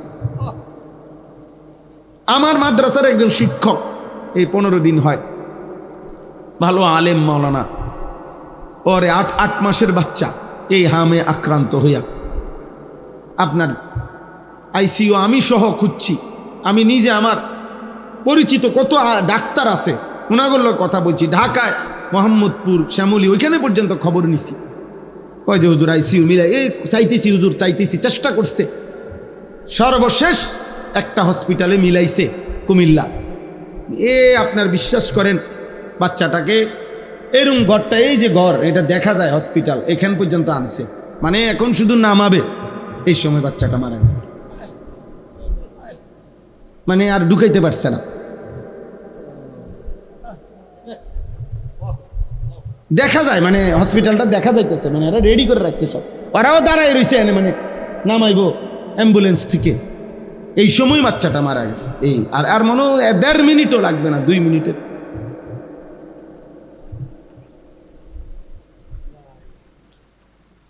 দোস্ত আমার, বন্ধু আমার, আল্লাহকে ছেড়ে দিলে লাভ কি? আল্লাহকে ভুলে গেলে লাভ কি? আল্লাহকে ভুলে পেলাম কি? নামাজ না পড়ে আমাদের জীবনের অর্জন কি? জিন্দিগির সব অর্জন তো আল্লাহর থেকে আসে, আর তিনি আমার জন্য নামাজ ফরজ করেছেন। বান্দা যখন একটা সেজদা দেয়, আল্লাহ তাআলা যেন, হাদিসে আছে, আকরাবু মা ইয়াকুনুল আবদু মির রাব্বিহি ওয়া হুয়া সাজিদ। আল্লাহ তাআলা বলেন, নবীজি বলেন, বান্দা যখন সেজদা দেয় সে তখন আল্লাহর সবচেয়ে ঘনিষ্ঠ আপন হয়ে যায়।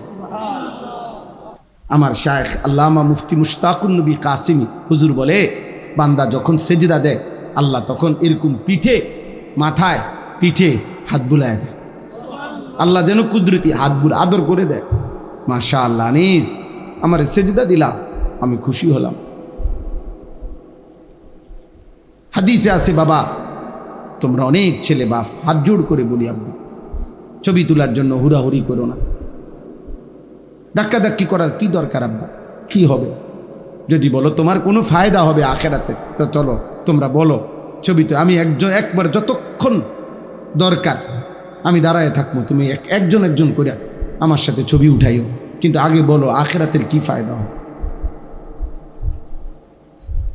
কবরের কি ফায়দা হবে, আগামী জীবনের তোমার কি ফায়দা হবে? যদি সেটা বলো, কোনো ফায়দা হবে ভাই? বলে না কোনো ফায়দা হবে? তাহলে যে সমস্ত মা বোন আছে বেপর্দা, যে সমস্ত মা বোন বেপর্দা, ওনাদেরকে বুঝান পর্দাবিহীন নারীর কোনো ইজ্জত নেই। কোরআনের ভাষায়, দুনিয়ার ভাষায় সেটা দুনিয়ার হিসাব। আমরা কোরআন বুঝি, আমরা কোরআন মানি, আমরা রাসূলুল্লাহ সাল্লাল্লাহু আলাইহি সাল্লামের হাদিস মানি। আমাদের বক্তব্য কারো গায়ে লাগুক আর পিঠে লাগুক, আমরা কোরআন থেকেই বলতে হবে, রাসূলের হাদিস থেকেই বলতে হবে। হাদিসের মধ্যে আছে, আল্লাহ নবী সাল্লাল্লাহু আলাইহি সাল্লাম বলছেন, যে নারী বেপর্দা সে অভিশপ্ত নারী। ফাইন্নাহুন্না মালউনাত, স্পষ্ট হাদিস। নবীজি বলছে বেপর্দা নারী অভিশপ্ত নারী, অভিশপ্ত, মালউনাত, অভিশপ্ত নারী। আপনারা আপনাদের বোনদেরকে বুঝান। আমাদেরকে আল্লাহ তাআলা হায়াত দিয়েছেন, সৃষ্টি করেছেন, রিজিক দিচ্ছেন, দুনিয়ার সমস্ত প্রয়োজনীয় জিনিস সরবরাহ করছেন। আমাদের দায়িত্ব আল্লাহকে সেজদা করা। আমরা করব ইনশাআল্লাহ। বলতেছিলাম ওই হাদিসটা, নবীজি সাল্লাল্লাহু আলাইহি সাল্লাম বলেন, বান্দা যখন সেজদা করে, কি করে? আল্লাহ নবী বলেন, ইতাজালা শাইতানু ইয়াবকি, সাথে সাথে শয়তান ওই ব্যক্তির থেকে যে সেজদা করে, খোদার কসম নবী বলেন, শয়তান কানতে কানতে তার থেকে সরে পড়ে, সরে যায়, আর আলগা হয়ে যায়, তাকে ছেড়ে দেয়। আর কি বলে? নবীজি বলেন সাল্লাল্লাহু আলাইহি ওয়াসাল্লাম, শয়তান তখন কাঁদতে কাঁদতে বলে, হে আল্লাহর বান্দা, এটাই তো সেই সেজদা, যেই সেজদা একবার না দেওয়ার কারণে আমি চির বিতাড়িত হইলাম। এটাই তো সেই সেজদা, যে সেজদা এখন দিয়ে তুমি আল্লাহর প্রিয় হয়ে গেলে।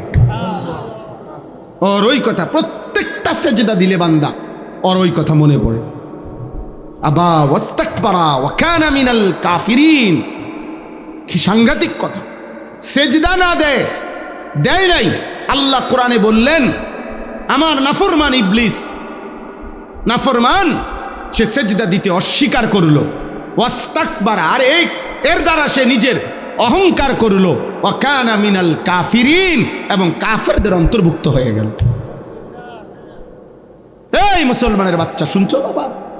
আল্লাহ কি বলছে সেজদা না দেওয়ার পরে? 3 শব্দ বলছে। 1 নম্বর বলছে আবা, সে সেজদা দিতে কি করলো? অস্বীকার করলো। 2 নম্বরে বললো ওয়াস্তাকবারা, এর দ্বারা সে কি করলো? অহংকার করলো। 3 নম্বরে ওয়া কানা মিনাল কাফিরিন, আর এই নাফরমান কাফেরদের অন্তর্ভুক্ত হয়ে গেল। আল্লাহ তোমাদেরকে হেফাজত করেন, আল্লাহ তোমরে হেফাজত করেন। সেজদা দিও বাপ, ফিকির করো, ফিকির করো, ফজরের নামাজ পড়ো, আল্লাহ বরকত দেবে ইনশাআল্লাহ। নবীজি বলছেন, আল্লাহুম্মা বারিক লি উম্মতি ফি বুকুরিহা, আয় আল্লাহ ভোরবেলা আমার উম্মতের হায়াতের মধ্যে বরকত দিয়ে দেন। নবীজি দোয়া করছে। ভোরের সূর্য, আরে ভোরের আলো, ভোরের বাতাস মুনাফিক মুক্ত বাতাস, সুবহানাল্লাহ। ফজরের বাতাস মুনাফিক মুক্ত বাতাস। ফজরের ওয়াক্তে একমাত্র জেগে ওঠে মুমিন, ঘুমিয়ে থাকে মুনাফিক, ঘুমিয়ে থাকে কাফের, ঘুমিয়ে থাকে যত মুশরিক, ঘুমিয়ে থাকে যত মুরতাদ, ঘুমিয়ে থাকে যত নাস্তিক, ঘুমিয়ে থাকে যত বেঈমান। জেগে ওঠে শুধু কেবল কে? মুমিন। এই জন্য ফজরের বাতাস, ভোরের বাতাস মুনাফিক মুক্ত বাতাস, শুধু মুমিনের নিঃশ্বাস ফজরের বাতাসে, সুবহানাল্লাহ। এই জন্য হাদিসে আছে, হযরত আব্দুল্লাহ ইবনে ওমর রাদিয়াল্লাহু তাআলা আনহুমা তিনি বলেন, নবীজির জামানায় আমরা যদি কাউকে ফজরের নামাজে মসজিদে অনুপস্থিত পেতাম, না দেখতাম, খোদার কসম তিনি বলেন, আসানা বিহিজ জান, আমরা তার ব্যাপারে 2টি ধারণা করতাম, হয়তো লোকটি অসুস্থ, রোগাক্রান্ত, নয়তো মুনাফিক।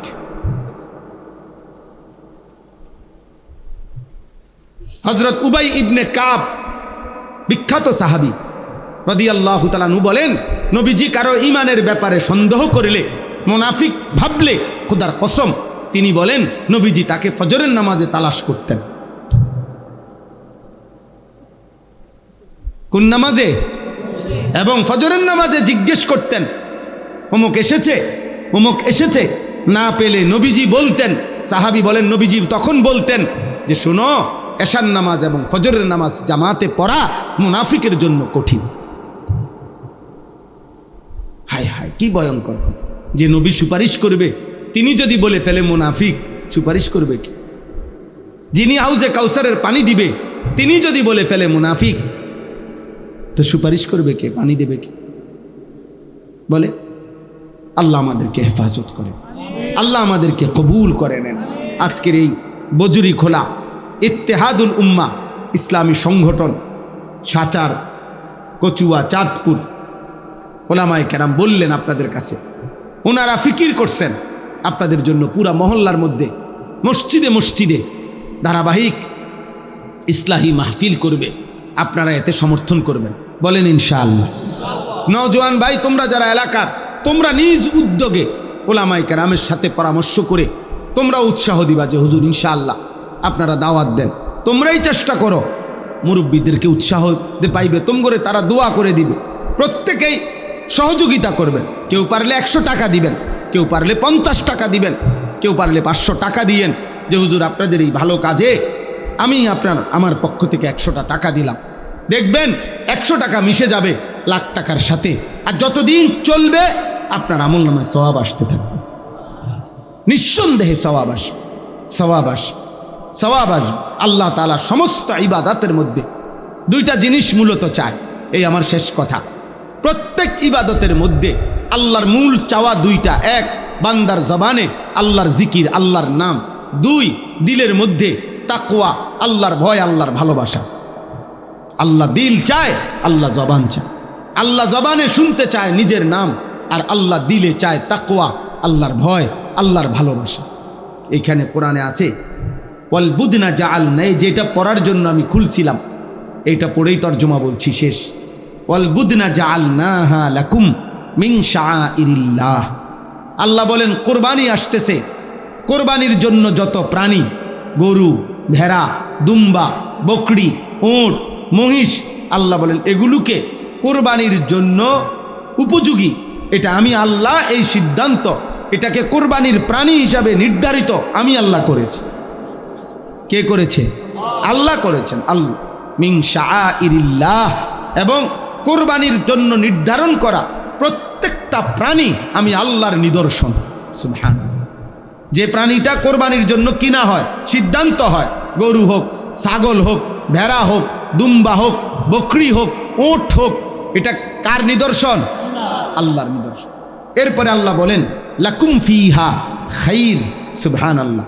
আল্লাহ বলে বান্দা মনে রেখো, কোরবানির মধ্যে পুরাটা, এই তোমার কোরবানির মধ্যে পুরা কোরবানি করাটার মধ্যেই রয়েছে তোমাদের জন্য খায়ের, কল্যাণই কল্যাণ, কল্যাণই কল্যাণ। এখানে লস কোনো প্রজেক্ট নাই, এটা পুরাটাই লাভের প্রজেক্ট। সুবহানাল্লাহ। কোরবানির কল্যাণই কল্যাণ, নেকি নেকি, নেকি নেকি, নেকি নেকি, পুরাটাই লাভ। সুবহানাল্লাহ। হাদিসের মধ্যে আছে নবী সাল্লাল্লাহু আলাইহি সাল্লাম হযরতে ফাতেমাকে বলছে, ফাতেমা মনে রেখো তোমার জন্য এখন কোরবানি হবে, তোমার ওয়াজিব আদায় হবে, তুমি দেখো পর্দার আড়াল থেকে, কুমি ইলা উদহিয়াতিক ওয়াশহাদিহা, দাঁড়াও দেখো। আল্লাহর নবী বলেন মনে রেখো ফাতেমা, ফা ইন্না লাকি বিআউয়ালি কাতরাতিন তাকতুরু মিন দামিহা আন ইউগফারা লাকি মা সালাফা মিন যুনুবিক। এখন কোরবানি করতে গিয়ে তোমার প্রাণীর রক্তের 1 ফোঁটা, প্রথম ফোঁটা জমিনে পড়বার সাথে সাথে আল্লাহ তাআলা তোমার পেছনের সব গুনাহ মাফ করে দেবে। এতটা সওয়াব, এতটা নেকি, নেকি নেকি। এজন্য মহব্বতের সাথে কোরবানি করা, আল্লাহ তৌফিক দান করেন। কোরবানি করতে গিয়ে পিছপা হবেন। প্রত্যেক উপার্জনকারী, বিদেশে যেই ছেলে তার নামে কোরবানি দিবেন, দেশে যেই ছেলে চাকরি করে তার জন্য পৃথক কোরবানি দেন, গ্রামে যে ব্যবসা করে তার জন্য কোরবান, যারই উপার্জন আছে স্বাভাবিকভাবে ঈদের 3 দিন কমপক্ষে 1,79,000 বা 80,000 টাকা যার অতিরিক্ত জমা আছে, এমন প্রত্যেক সদস্যের উপরে কোরবানি ওয়াজিব। যে মহিলার কাছে স্বর্ণ আছে, কিছু রূপা আছে, স্বর্ণ আছে, কিছু জমার টাকা আছে, 5-10 হাজার টাকা, 1 বড়ি 1.5 বড়ি স্বর্ণ আছে, এই 2টা মিলাইলে নিঃসন্দেহে 52.5 বড়ি 1,90,000 80,000 টাকা দাম বেশি আসবে। এই মহিলাদের উপরেও কোরবানি ওয়াজিব, কোরবানি ওয়াজিব। কোরবানি গোটা ফ্যামিলির উপরে আসে না, ব্যক্তির উপরে আসে।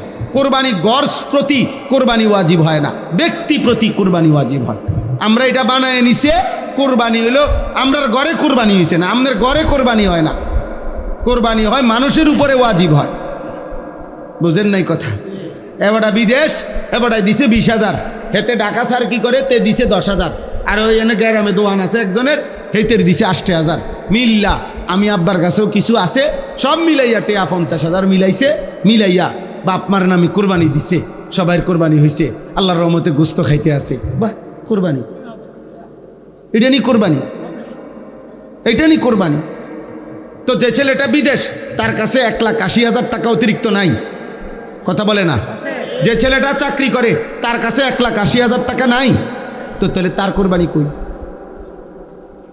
এটা কি বাগে যোগে নাকি এমনি? তাহলে এই জন্য কোরবানি ফ্যামিলির উপরে না, ব্যক্তির উপরে ওয়াজিব হয়।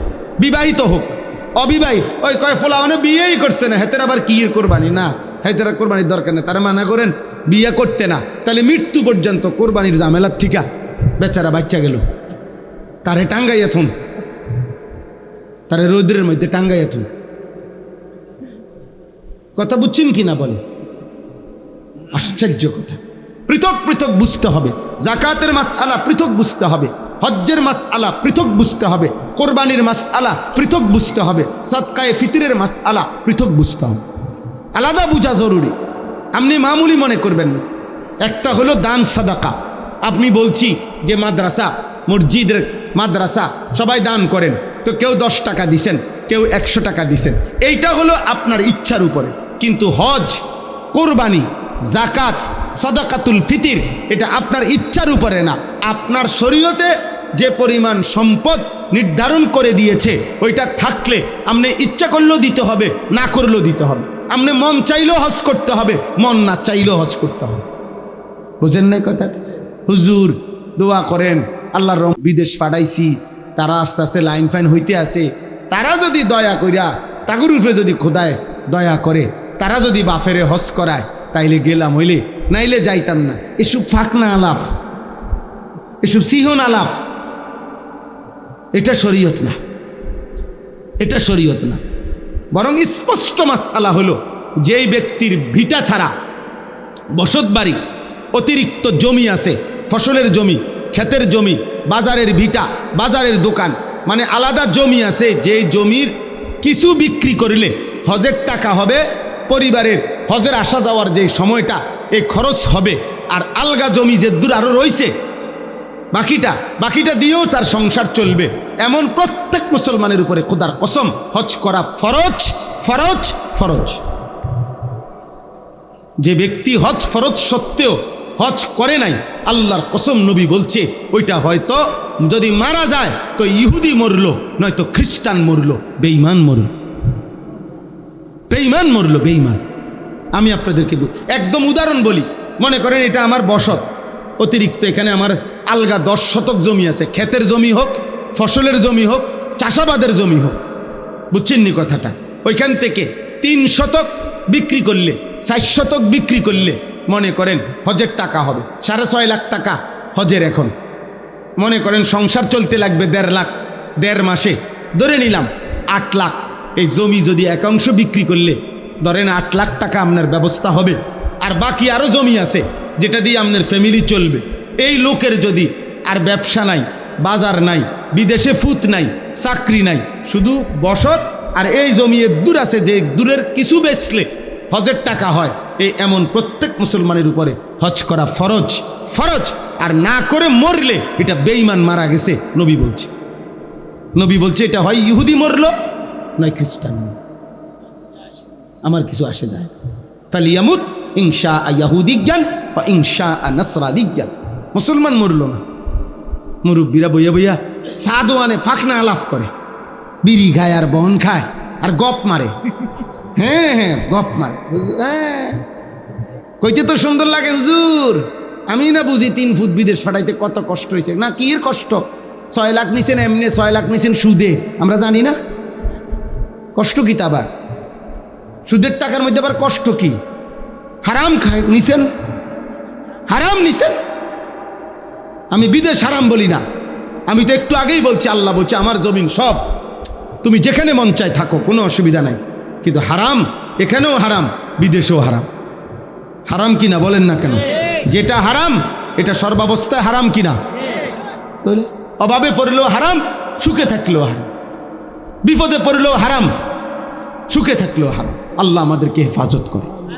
অতএব আমি সংক্ষেপে বলে দিছি, বাকি হজ্জের মাসআলা আরও বুঝেন। আপনারা প্রত্যেকে আলেমদের থেকে জিজ্ঞেস করেন, আলেমদের, আরে মিয়া যেই চোখ আল্লাহর ঘরের কালো গিলাফ দেখে নাই, মদিনার রওজা সবুজ গম্বুজ যে দেখে নাই, ও দেখলো কি আর জীবন? ওই চোখ দেখলো কি? ওই চোখ বাকি দুনিয়া না দেখলেই চলতো। অন্ধ মানুষও তো দুনিয়া চলে। অন্ধ মানুষ খায় না, অন্ধ মানুষ বিয়া করে না, অন্ধ মানুষের বাচ্চা হয় না, কথা বলে না। বুবা মানুষ খায় না, বুবা মানুষ বিয়া করে না, কানে শোনে না এমন মানুষ বিয়া করে না। তো তো দুনিয়া তো চোখ ছাড়াও ভোগ করা যায়, কান ছাড়াও ভোগ করা যায়, জবান ছাড়াও তো দুনিয়া ভোগ করা যায়। আল্লাহর দেওয়া চোখে মালিকের ঘরই দেখলাম না, রসুলের রওজাই দেখলাম না, বলেন কি? বলেন কি? এর চাইতে বড় দুর্ভাগ্য আর কি হইতে পারে? এক সাহাবী, আমরা স্পষ্ট কিতাবে পড়ছি, আব্দুল্লাহ ইবনে যায়েদ ইবনে আব্দে রব্বিহি, নবীজির একজন সাহাবী। নবীজি যেদিন ইন্তেকাল করছেন মদিনায়, সেদিন তিনি দুই হাত তুলে আল্লাহকে বলছিলেন, আল্লাহ এই চোখ দিয়ে যেহেতু নবীকে আর দেখব না, এই চোখে আমি আর দেখতে চাই না। এই কান দিয়ে যেহেতু আমার নবীর কথা আর শুনবো না, এই কানে আর কিছুই শুনতে চাই না। স্পষ্ট কিতাবে আছে এই সাহাবী আর কোনোদিন মৃত্যু পর্যন্ত চোখেও দেখে নাই, কানেও শুনে নাই। নবীজির ইন্তেকালের আব্দুল্লাহ ইবনে যায়েদ ইবনে আব্দে রব্বিহি, ইনি সেই সাহাবী যিনি স্বপ্নে আজান শুনছে, দেখছে।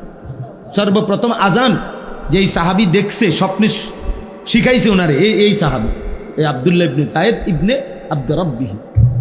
এই ইনি নবীজির ইন্তেকালের দিন আল্লাহরে বইলা চোখের দৃষ্টি নিয়ে সরাই দিচ্ছে, কানের শক্তি সরাই দিচ্ছে। লাগবে না আমরা, ওই চোখ আর লাগবে না, ওই কান লাগবে না, যে চোখ বন্ধুকে দেখব না। আর আমরা বুড়া মানুষ, হায়াত শেষ হয়ে যাইতেছে, আজও মালিকের ঘরে যাওয়ার মোহব্বত আসে।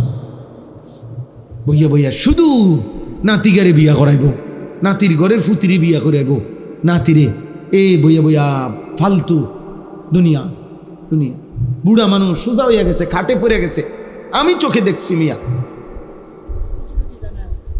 আহ আহ আর এই জমির এই হিসাব, এই একটা ধরলাম, মাসআলা বললাম, এটা চিন্তা করলে কত মুসলমানের উপরে হজ খরচ। এমন জমিওয়ালা কি এক দুইজন? কথা বলে না কেন? হুদা 10 শতক, 30 শতক জমি, 50 শতক জমি, এরম মানুষ অভাব আছে মিয়া? জমির একটা কোনা বেচলে 3 বার হজ করতে পারবো,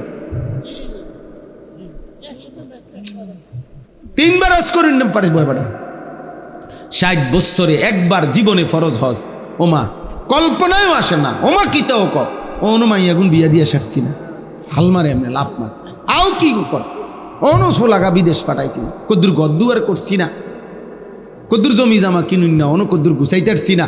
এত সকাল কি এর হজ না? আপনি এত সকাল কি লেগা হজ করে? আপনি বাঁচবেন কমপক্ষে 650 বছর, আপনি এত সকাল হজ করবেন কেন? আপনি কমপক্ষে 645 বছর পরে, 46 বছর বয়সের সময় আপনি হজে করবেন, কারণ আপনি তো মারাই যাবেন 650 বছর পর। তো শেষ 3-4 বছরের থাকতে হজ করে নিতে পারে, আপনার যাতে কেরান দিয়ে নেয় হজে। যত দুর্বল বুঝছেন, এই প্রতি বছর হজ্জে উমরায় গেলে দেখি এই আপনার যত দুর্বল, সবচেয়ে বেশি দুর্বল মানুষ আমগো বাংলাদেশ। চাচার শৈল চলে না, চাচারে কয় ফুব, হাবড়া আরে ফসিন দিন, বিশ্বাস করেন না, মানে একবারে সম্পূর্ণ টেম্পার হারাইয়া, আর মানে শৈলের আর কোনো মেয়াদে নাই। এই মেয়াদ উত্তীর্ণ যেটা এবারে যায় আল্লাহর আর কুলাইতে পারেন। হজ তো পরিশ্রমের ইবাদত। হজ কিসের ইবাদত? পরিশ্রমে। তো 70 বছরের বুড়া মিয়ারে ফাটাইলেন কেন? আল্লাহ তাআলা আমাদেরকে তৌফিক দান করেন, আল্লাহ আমাদেরকে কবুল করে নেন। আল্লাহ তাআলা আমাদের সবাইকে, প্রত্যেককে হজ কোরবানি করার তৌফিক দান করেন। আমিন। ফাইদা ওয়াজাবাত জুনুবুহা ফাকুলু মিনহা ওয়া আতইমুল কানিআ ওয়াল মু'তার। আল্লাহ বলে কোরবানি যখন পূর্ণ হয়ে যায়, প্রাণী জবাই হয়ে যায়, বান্দা আমার কোনো আর ফাযকুরু ইসমাল্লাহি আলাইহা সাওয়াফা, কোরবানির সময় আমি আল্লাহর নাম নিও, আমার স্মরণ, আমার জিকির, তাকবীর, আল্লাহু আকবার, আমার স্মরণ কইরো। আর জবাই শেষ হলে তোমরা খাও, আত্মীয় স্বজন গরিব দুঃখীকে খাওয়াও। আমি আল্লাহই তোমাদেরকে অনুমতি দিয়েছি, আমার শুকর আদায় করো। সুবহানাল্লাহ। এরপরে আল্লাহ শেষ বলছে, লান ইয়ানালাল্লাহা লুহুমুহা ওয়ালা দিমাউহা ওয়ালাকিন ইয়ানালুহুত তাকওয়া মিনকুম। গোশত আমার লাগবে না, রক্তও আমার লাগবে না, তোমার দিলের মধ্যে তাকওয়া, আমার ভয় আছে কিনা, আমার ভালোবাসা আছে কিনা, আমি শুধু ওইটাই দেখব। জবানে শুনবো আমার নাম, দিলে দেখব আমার ভালোবাসা। সুবহানাল্লাহ। এই দুইটা যদি আমি পাই তা আমি বুঝে নিলাম আমারটা। এবার গোশত তোমারে দিয়া দিলাম, বান্দা তুমি গোশত খাও, স্বজন আত্মীয়কে খাওয়াও, গরিব দুঃখীকে খাওয়াও, আমারে শুধু আমার নাম শুনাও মুখে, দিলে আমার ভালোবাসা দেখাও। জিকির এবং তাকওয়া, জিকির এবং কি? তাহলে কোরবানি সামনে আসতেছে, আপনারা প্রত্যেকেই মহব্বতের সাথে খুশি খুশি, বিপদে পড়া ফেঁসে দাও, আর করণ তো লাগবেই, চলতে তো ওই সমাজে কোরবানির বাপ যাও, আর চলন যে তো লাগবেই, গ্রামে মানুষের হলে 10 জনের লগে তো চলতেই হয়। এডি কয় কথা, এডিনি কথা, যার যা গেছে গেছে, টাকার মায়া করে লাভ নেই। এমন মাইয়া গো, মাইয়ার বাড়িতে যা কয় বছর ধরে ঘুরাইতে আসি, তারারে 20-50 জন মানুষ খাওয়াইয়া, ঘুরাইতে আসি, খাওয়ামু দেও 50,000 বাড়াই দাও, চালাই দাও, এই উচিলে এই দিনই কোরবানি। আলাদা কিনতেন 50,000 টিয়ার গোস্ত, কথা বুঝেন না? কোরবানি হবে মহব্বত, কোরবানি হবে কার জন্য? আল্লাহর জন্য, আল্লাহর ভালোবাসা, আল্লাহর ভালোবাসা। আল্লাহ আমাদেরকে তৌফিক দান করে। সবাই মহব্বতের সাথে নিজেদের স্ত্রী, যাদের সম্পদ আছে, স্বর্ণ আছে, টাকা আছে, নিজেদের সন্তানদের মধ্যে যারা উপার্জন করে, কোরবানি নফল কোরবানি করে, নফল সামর্থ্য থাকলে কোরবানি করে। মানে এটাকে পেরেশানি মনে করবেন না, ঝামেলা মনে করবেন না, বলেন ইনশাআল্লাহ। সর্বশেষ কথা হলো, জিলহজ মাস শুরু হয়ে গেছে আলহামদুলিল্লাহ। নবী সাল্লাল্লাহু আলাইহি সাল্লাম জিলহজ্জের কোরবানির আগের এই 9 দিন নবীজি আলাদা গুরুত্ব দিতে বলছে, এবং বলছেন রাত্রিবেলা একটু বেশি নফল ইবাদত করতে, দিনের বেলা রোজা রাখতে। রাসূলুল্লাহ সাল্লাল্লাহু আলাইহি সাল্লাম বলেছেন, জিলহজ্জের এই 9টি রোজা, প্রত্যেকটি কেউ যদি রোজা রাখে 1 বছরের পূর্ণ রোজা রাখার সওয়াব পাবে। এই 9 দিন, আজকে একদিন গেল গা আপনার, আমি আলহামদুলিল্লাহ রাখছি, এবং ধারাবাহিক এই 9 দিন আগেও রাখার চেষ্টা করছি, এইবারও ইনশাআল্লাহ রাখার ইচ্ছা আছে পুরা 9 দিন। আল্লাহ যেন তৌফিক দান করে। আমার খাদেম সেও রাখছে, আমাদের সাথে অনেক সাথী, আমাদের মাদ্রাসার উস্তাদ, আমাদের বাসার আত্মীয় স্বজন, ভাই বেরাদর, পরিবার, ওনারা রাখছে আলহামদুলিল্লাহ। তাহলে এই জন্য এটা একটা আমল। রাত্রিবেলা 2-4 রাকাত নফল নামাজ পড়ার চেষ্টা করবেন, আল্লাহর কাছে দোয়া করবেন যে আল্লাহ জিলহজ মাসের বরকত আমাকেও দান করেন। আল্লাহর কাছে বলেন, আল্লাহ আপনার ঘর এই চোখে দেখান, কবরে নিয়েন না মালিক, আপনার ঘর না দেখাইয়া কত মানুষকে আপনি নিলেন, আমারও নেন মাওলা। আল্লাহর কাছে বললে আল্লাহ তৌফিক দেবে ইনশাআল্লাহ। আর আপনারা আরাফার দিন, কোরবানির আগের দিন 9 জিলহজের রোজা রাখতে চেষ্টা করবেন, বেশি গুরুত্ব দিয়ে। কোরবানির আগের দিন, ওই দিনকার রোজা রাখলে নবীজি বলছে পিছনের 1 বছর, সামনের 1 বছর, পূর্ণ 2 বছরের গুনাহ আল্লাহ মাফ করে দেবে। আল্লাহ মাফ করে দেবে। আল্লাহ তাআলা আমাদের সকলকে তৌফিক দান করেন। এই বজুরি খোলা ইত্তেহাদুল উম্মাহ সংগঠনকে আল্লাহ তাআলা কবুল করেন। ওলামায়ে কেরামের এই ফিকির মেহনত, আমরা সর্বশেষ 2টা মিনিট প্রত্যেকে একটু পকেটে হাত দেন। মাদ্রাসা, যেহেতু এই মাদ্রাসার আয়োজনে এখানেই হয়েছে মাহফিলটা, আমি এক্ষুনি দোয়া করছি 2টা মিনিট প্রত্যেকে মহব্বতের সাথে দ্বীনি প্রতিষ্ঠানে দান করলে আব্বা ঠকবেন না, লস হবে না। আপনি আল্লাহর দেওয়া সম্পদ আল্লাহর পথে দিলেন, আল্লাহই আবার আপনার সম্পদ বাড়াইয়া দিবেন, কোনো ওয়াদা। আপনার আগের টাকা যেগুলো, এগুলো আল্লাহ দিছেন, সামনেও আল্লাহই দিবেন। এজন্য দয়া করে 2-1 জন ভাই উঠায় নেন, 2-4 জন ভাই উঠেন তো, উঠে হাতে হাতে নেন, হাতে ওই রুমাল না থাকলে লাগবে না, হাতে নেন, হাতে নেন। নিয়ে আনেন। উঠেন না ভাইয়া, দোয়া করে যাও, দোয়া করে যাও আব্বা, দোয়া করে যাও। এই 2 মিনিট দ্রুত করেন। আল্লাহ আপনি তৌফিক দান করেন, আল্লাহ আপনি কবুল করে নেন মহব্বতে। ছেলেরা আব্বা তোমরাও দাও, 100 টাকা থাকলে 100 টাকাই দাও, 50 টাকা থাকলে 50 টাকা দাও, বরকত হবে রে বাপ। যে সমস্ত ছেলেরা আসো, আমাদের মাদ্রাসা হলো কুমিল্লা ক্যান্টনমেন্ট, ময়নামতি সাহেবের বাজার, কুমিল্লা ক্যান্টনমেন্ট থেকে উত্তর দিকে। রাত পর্যন্ত কিশোর যুবক নওজোয়ান 30 বছরের কম ছেলেদের জন্য, স্কুল কলেজ ইউনিভার্সিটির ছেলেদের জন্য দিনব্যাপী প্রশিক্ষণ হবে, ইসলাহি মজলিস হবে। সকাল 8টা থেকে জোহর পর্যন্ত ওযু, নামাজ, সূরা, কেরাত, দোয়া, কালাম, রুকু, সেজদা শেখানো হবে ছোট ছোট গ্রুপে। আর দুপুরে খানার পরে ধারাবাহিক বয়ান হবে নসিহতমূলক ছেলেদেরকে। যাদের সুযোগ হয় যাওয়ার চেষ্টা করবেন, আপনারা উন্মুক্ত, শুধু গাড়ি ভাড়া দিয়ে যাইবেন আসবেন, নাস্তা খানা ওইখানে এটা আমাদের দায়িত্ব। নিজেদের যাদের সুযোগ হয় ছেলেরা ভাই তোমরা যাওয়ার চেষ্টা করবে। আমার শায়েখ আল্লামা মুফতি মুশতাকুন নবী কাসেমি হুজুর বয়ান করবেন। আমাদের প্রিয় বক্তা আল্লামা মুফতি আরিফ বিন হাবিব তিনিও মাগরিব বাদ বয়ান করবেন ইনশাআল্লাহ। সবাইকে দাওয়াত করলাম, আল্লাহ তাআলা কবুল করে নেন। আলহামদুলিল্লাহ রাব্বিল আলামিন, আল্লাহুম্মা আনতাস সালাম ওয়া মিনকাস সালাম, তাবারাকতা ইয়া যাল জালালি ওয়াল ইকরাম। মাওলায়ে কারীম আপনি মাফ করে দেন, মেহেরবান মাওলা আপনি মাফ করে দেন। ঈমান আমলের জীবন দান করেন, ইজ্জত আফিয়ত দান করেন, তাকওয়া তাহারত দান করেন, হিম্মত ইস্তেকামত দান করেন, দ্বীনের পথে থাকার চলার তৌফিক দান করেন। আয় আল্লাহ আপনি কবুল করে নেন, আয় আল্লাহ আপনি কবুল করে নেন, আয় আল্লাহ আপনি কবুল করে নেন। প্রতিটা নওজোয়ানকে নামাজি বানিয়ে দেন, চরিত্রবান বানিয়ে দেন। বাবা চাচা বয়স্ক মুরব্বীদেরকে আরও বেশি নেক আমলের তৌফিক দান করেন। মা বোনদেরকে পর্দা পুশিদা দান করেন। আল্লাহ উলামায়ে কেরামকে হায়াতে তয়্যিবা আফিয়া দান করেন। আইম্মায়ে হাজরাতকে আল্লাহ আপনি উত্তম বিনিময় দান করেন। আল্লাহ ইত্তেহাদুল উম্মাহ আপনি কবুল করে নেন, আল্লাহ ইত্তেহাদুল আইম্মা আপনি কবুল করে নেন। আল্লাহ আরও ফিকির দান করেন, আরও কলিজা ভরা উম্মতের মায়া মোহব্বত আপনি দান করেন। আল্লাহ মানুষের কল্যাণে ইনাদেরকে কাজ করার তৌফিক দান করেন। প্রতিটা মসজিদে, প্রতিটা মসজিদে কোরআনের পরিবেশ আপনি জারি করে দেন, আপনি জারি করে দেন, আপনি জারি করে দেন, আপনি জারি করে দেন। আল্লাহ সবাইকে মাফ করে দেন, আল্লাহ আমাদের সবাইকে মাফ করে দেন। কবরবাসীদেরকে মাফ করে দেন, অসুস্থ বিমারীদেরকে শিফা করে দেন। প্রবাসী বিদেশের জমিনে যারা নিরাপদে রাখেন মাওলা, আল্লাহ যার যত রিজিকের কামাইতে হালাল বরকত দান করেন, অভাব দূর করে দেন, পেরেশানি মুক্ত করে দেন, ঋণ মুক্ত করে দেন। আল্লাহ বিবি বাচ্চা নিয়ে নেক জীবন দান করেন। ছেলেগুলোকে মাফ করে দেন, ছেলেগুলোকে কবুল করে নেন। আল্লাহ এই মসজিদ আপনি কায়েম দায়েম করে দেন।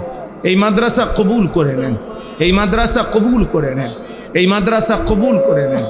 আল্লাহ মাদ্রাসার জরুরত আপনি পূরণ করে দেন। আপনি চাইলে সব হবে মাওলা, আপনি না চাইলে কিছুই হবে না রে মাওলা। আপনি দিলে বাধা দেবে কে, আপনি না দিলে দেবে কে মাওলা। আল্লাহ আপনি দয়া করেন, আপনি দয়া করেন, আপনি দয়া করেন। আল্লাহ রাত গভীরে আখিরি ফরিয়াদ, শেষ তামান্না, আপনার ঘর দেখতে দিয়েন মাওলা, আপনার ঘর দেখতে দিয়ে ওই কালো গিলাফ না দেখিয়ে একজনকেও কবরে নিয়েন না রে মাওলা। ওই চোখ আপনি বন্ধ করেন না মাওলা, ওই চোখ আপনি বন্ধ করেন না আল্লাহ। কাউরে মা বঞ্চিত করেন না মাওলা। বন্ধুর রওজায় যাওয়ার তৌফিক দান করুন আল্লাহ। মদিনা কলিজার মধ্যে ভালোবাসা দিয়ে দেন, কাবার ভালোবাসা কলিজার মধ্যে দিয়ে দেন, কলিজার মধ্যে দিয়ে দেন। আমার লাখ লাখ বাবা চাচা মুরব্বীদেরকে তৌফিক দিয়ে দেন। জওয়ান যুবক ছেলেগুলোকে আপনার ঘর দেখবার তৌফিক দান করেন আল্লাহ। আপনি দয়া করেন। রব্বির হামহুমা কামা রব্বায়ানি সগীরা। সুবহান রাব্বিকা রব্বিল ইজ্জাতি আম্মা ইয়াসিফুন ওয়া সালামুন আলাল মুরসালিন ওয়ালহামদুলিল্লাহি রাব্বিল আলামিন। ভাইয়া আমি মুসাফা করব না, এই জন্য দয়া করে আমারে ধাক্কা ধাক্কি করলে হবে।